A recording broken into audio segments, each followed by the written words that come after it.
nakabili ng ibon, bet certificate lang ang meron. Pwede ba ito iparegister sa DNR? So yun po yung ating pag-uusapan sa videong ito. Mapagpalang araw mga kahabi, welcome po sa ating munting YouTube channel. At kung gusto nyo yung ganitong talakayan regarding po sa buhay mag-iibon, ay humingi po ako ng favor. Please subscribe my YouTube channel, Olen Aviary at iba pa.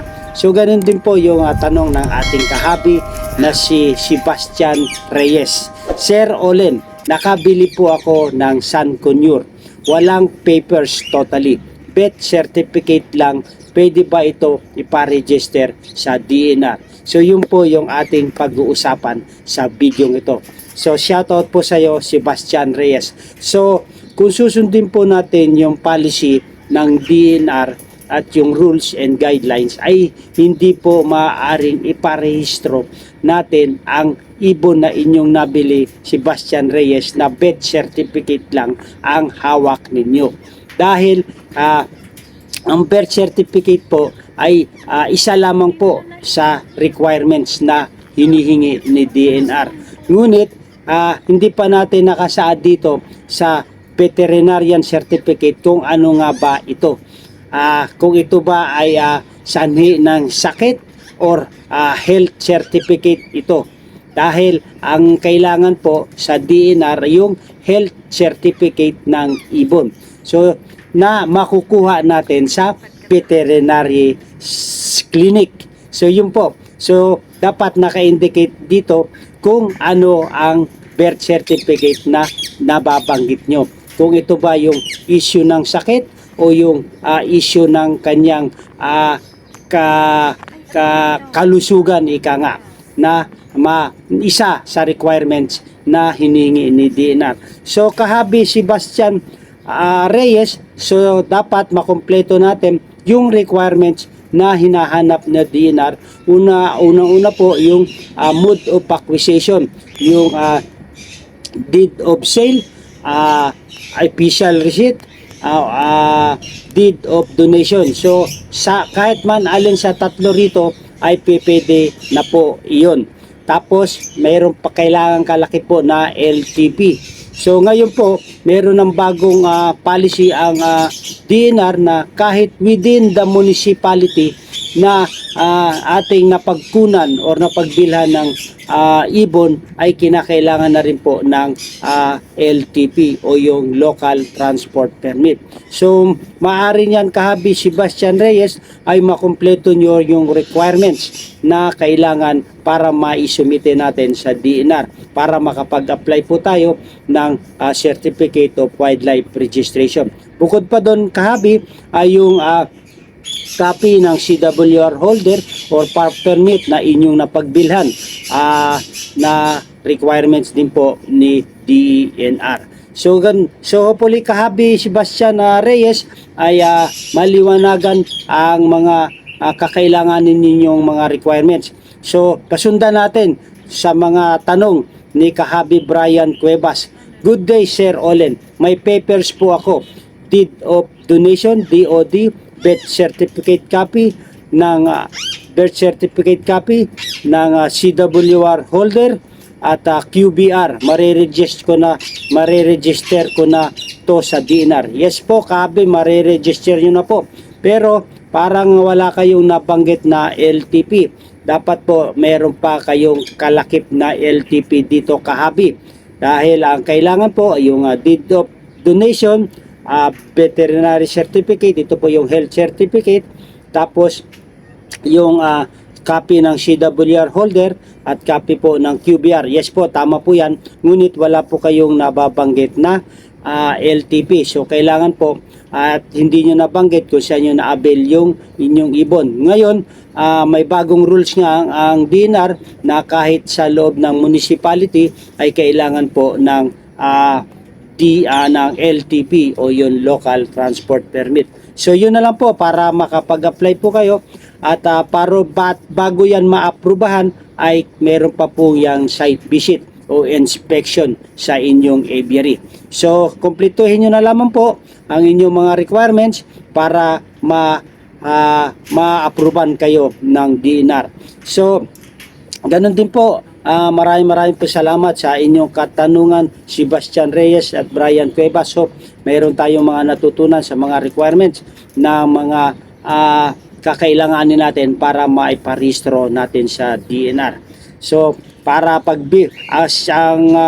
ang maganda nito mga kahabi, bumili tayo ng ibon na makakapagbigay po ng kabuang mga requirements para hindi na po tayo mahirapan sa pagpapa-register or pag-a-apply natin ng Certificate of Wildlife Registration sa DNR.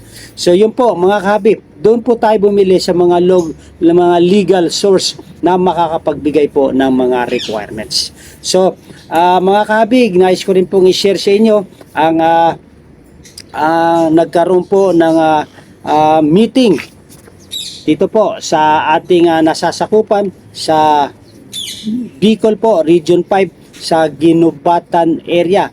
So, shoutout po sa mga nag-organize po ng meeting ng DNR at naliwanagan po ang lahat ng mga miyembro ng mga CWR holder at nabigyan po ng pagkakataon na mapaliwanag ng mainam at maigi ang mga Certificate of Wildlife Registration Permittee. Ang agenda po ng meeting, the primary agenda of the meeting is the discussion and clarification of the terms and condition governing the Certificate of Wildlife Registration, CWR. Said meeting will also serve a venue to address compliance issue and reinforce the responsibilities expected to all CWR holder. So ito po yung ang agenda ng meeting na inorganize ng DNR mismo. So ito po ang maganda na meron tayong connected parties ng CWR holder permittee at ang ng ahensya ng DNR. So yun ang napag-usapan doon sa meeting kahabi ay yung sa mga CWR holder yung nakasaad mismo sa yung sa certificate ng CWR holder.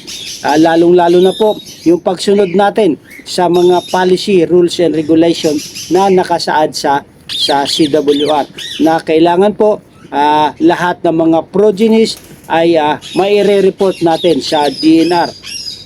At yung kailangan po merong leg ban. Tapos yung mga mortalities, yun po na ipinapaliwanag sa atin na kailangan meron tayong isinasubmit na necropsy report galing po sa licensed veterinarian clinic para po nalalaman kung ano po yung sani ng pagkamatay ng ating mga alagang hayop or ibon. Dahil yung ating topic dito ay patungkol lamang po sa mga ibon. Tapos i-attach natin at pagsasubmit natin pagdating po ng quarterly breeding report. At pinaalala lang po sa atin ng DNR doon po sa meeting na ugaliin nating magsasubmit ng UBR. Huwag po nating kakalimutan ito. At yung pinakamahalaga po rito ay yung pagsunod natin. Dahil sa hindi natin pagsunod sa mga policy, guidance, rules and regulations ng DNR ay maaari pong itong magkaroon po ng ground for cancellation of the said certificate. So, pag hindi po natin masusunod ang lahat ng mga policy, rules, ito po ay magiging sanhi ng pagkansela ng ating Certificate of Wildlife Registration. So kailangan po ay tuloy-tuloy po yung ating pagtalima at pagsunod sa mga alituntunin ng DENR. So yun po mga kahabi, hope meron tayong mga natutunan. Sa mga salamat din po sa nag-organize ng agenda or meeting na enlight po tayo at na-educate na sa ganitong mga meeting na ginanap. So ganun din po, salamat po sa inyo Ma'am Jasmine Sakayan Rimala dahil siya po yung nag-message po sa atin na makadalo tayo, ngunit si Mrs. po ang ating representante dahil po tayo ay nasa trabaho. So nandun naman po si Mrs. ang aking katuwang na siya po ang dumalo sa meeting at ibinahagi naman sa atin yung napag-usapan doon sa agenda. So maraming po salamat kay Ma'am Jasmine Sakayan Rimala. So nais ko rin po hope mga kahabi meron tayong mga natutunan. Kung tayo ay bibili ng ibon, dapat po ay doon sa mga legal source at dapat meron itong mga kalakip na mga dokumento para pag ipaparehistro natin sa DNR ay hindi na po tayo mahirapan sa mga requirements. Yun po ang napaka-importante, yung requirements po para ma-i-apply natin sa DNR at baka avail tayo ng Certificate of Wildlife Registration. So mga kahabi, nais ko rin pong i-shoutout ang ating mga kahabi na papatuloy na sumusuporta. Mga silent viewers dyan, shoutout po sa inyo. At nais ko rin pong i-shoutout si kahabi Juan Arwin Gilas, si Jomar Vlog, Victor Aguila, Alberto Ramos, shoutout po sa inyo. Si kahabi Pabiolo Ludia, Jonel G2O, Joey Asuncion, Jeffrey Di Goma Jano, shoutout po. Bernard Ventura Stanislao, Steven Sikat, Mike Pabs, Noel Quismundo, shoutout po sa inyo. Jeffrey Rivera Palacio, Joseph Kid Di Ponte, Irene Malto Bernabe, Vincent G. Gordon, shoutout po sa inyo mga kahabi. Si Noisy Almudiel, Talahib Aviary, Banji Ismino Akak, Hilario Ridado, Park Jason, Werda Ifanweb. Shoutout po sa inyo mga kahabi. Sa marami po salamat sa inyong suporta. So yun po, maganda ang buhay pag meron tayong mga kaalaman sa pag-avail or sa pagbili ng ibon, kung ano po yung dapat nating makukuha doon sa nagbenta at yung mga kalakip na mga dokumento. Mabuhay and God bless. Thank you for watching.